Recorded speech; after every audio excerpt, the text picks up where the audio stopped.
দেখুন বন্ধুরা, এটা বাজাজের V15 এর ডিশের প্রবলেম ছিল।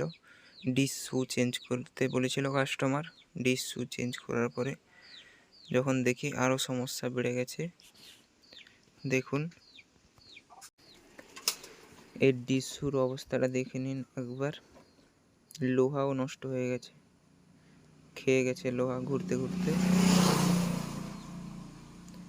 যখন দেখি ডিশ ব্রেক মারতে জাম হয়ে যাচ্ছে চাকা। ওয়াশ করতে গিয়ে দেখুন কি অবস্থা, অয়েল পুরো মোটা হয়ে বেরোচ্ছে। গ্রিস যেমন হয়, গ্রিসের মতো অয়েল বেরোচ্ছে। দেখলেই আপনারা বুঝতে পারবেন কি কন্ডিশন, কি লেভেলের নষ্ট হয়েছে এটা। দেখুন কত মোটা হয়েছে, আপনারা দেখেই বুঝতে পারবেন। এখানে ডিশ অয়েলের বক্সে দেখুন কি অবস্থা, নোংরা একদম ভর্তি হয়ে গেছে। অয়েল মোটা হয়ে পুরো নষ্ট হয়ে গেছে। অনেক দিন ধরে কাস্টমার মনে হয় ডিশের কাজ করায়নি কোনো জায়গায়, এই জন্য এই কেসটা হয়েছে।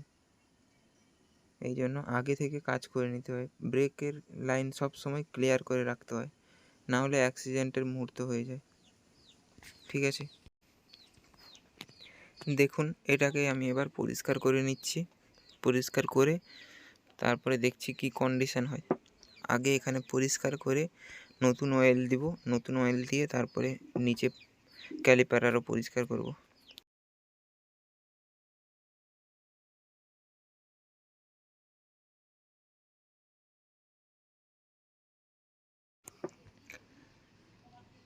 দেখে নিন, এটাকে ভালো করে পরিষ্কার করে তারপরে সব কিছু কাজ শুরু করব। কি অবস্থা হয়েছে দেখুন, কত মোটা হয়ে বসে গেছে।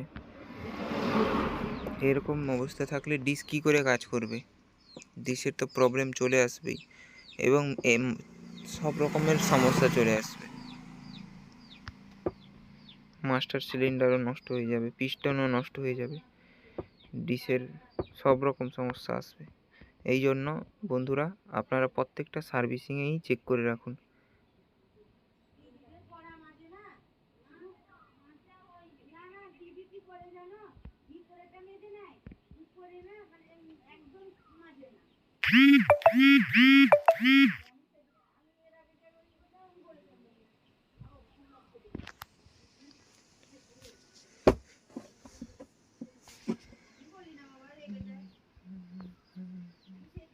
কত নোংরা বেরোচ্ছে দেখে নিন, কত নোংরা বসে আছে এর ভিতরে।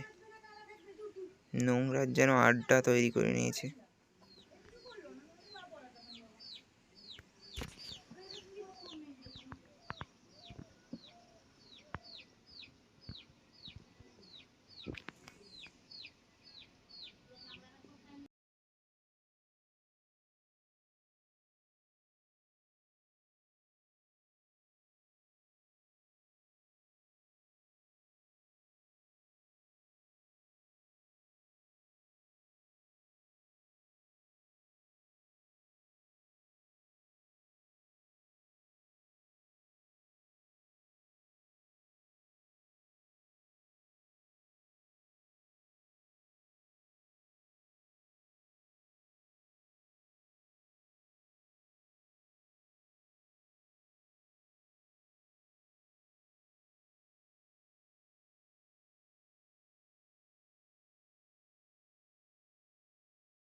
এটাকে বর্তমান মোটামুটি পরিষ্কার করে নিয়েছি।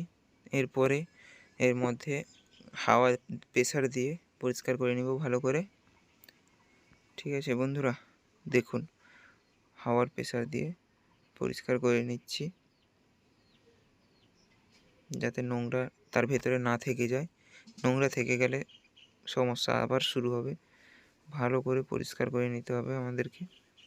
পরিষ্কার জিনিসটাই ভালো, পরিষ্কার না করলে আবার সেই একই সমস্যা তৈরি করবে।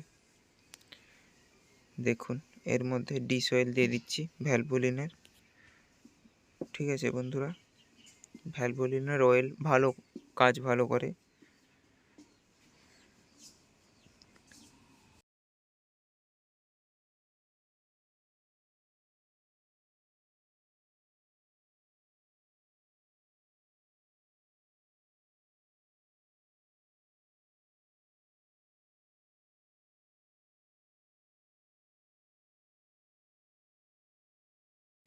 এই অয়েল কৌটাটা শেষ হয়ে গেছে, কম অয়েল ছিল। আরেকটা নতুন অয়েলের কৌটা বের করে অয়েল দিতে হবে। ঠিক আছে বন্ধুরা, দেখতে থাকুন। তো বন্ধুরা, বাইক সম্বন্ধে কোনো তথ্য পেতে হলে আমার চ্যানেলটিকে সাবস্ক্রাইব করে রাখুন, যাতে পরে আবার ভিডিও আমি ছাড়লে আপনাদের কাছে পৌঁছে যায়। আপনাদের যদি কোনো বাইক সম্বন্ধে তথ্য প্রয়োজন হয় আপনারা কমেন্ট করতে পারেন, আমি কমেন্টে জানিয়ে দেব। ঠিক আছে বন্ধুরা, আশা করছি আপনারা সব কিছু বুঝতে পারছেন।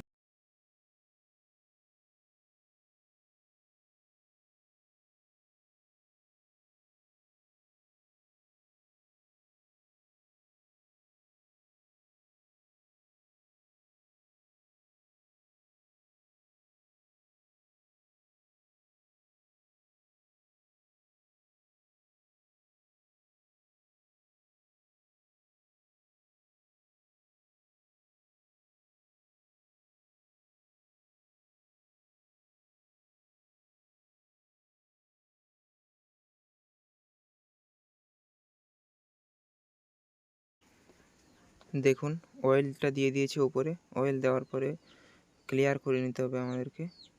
এখনও মোটা অয়েল, নষ্ট অয়েল বেরোচ্ছে। যতক্ষণ ভালো অয়েল না বেরোচ্ছে পুরোটাকে বের করে দিতে হবে। ঠিক আছে, এখনও সেই মোটা অয়েলই বেরোচ্ছে। দেখে নিন ভালো করে কি কন্ডিশন হয়েছে।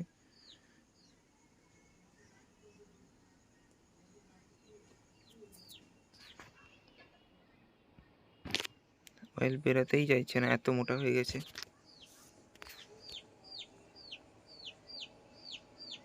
এখানে শেষ হতে এলো প্রায়। দেখুন একটু একটু করে ভালো অয়েলগুলো বেরোচ্ছে। ঠিক আছে, আরও বের করে দিতে হবে যাতে একদম নোংরা অয়েলটা না থাকে, পুরো পরিষ্কার অয়েলটাই বেরিয়ে আসে। দেখুন ভালো অয়েল বেরিয়ে এসছে, দেখতে পাচ্ছেন। এবার ব্রেকটাও ভালোভাবে কাজ করছে, কোনো জাম হচ্ছে না, কোনো প্রবলেম নেই। আটকে যাচ্ছিলো যে প্রথম যেরকম, সেরকম কোনো আটকাচ্ছে না। ঠিক আছে।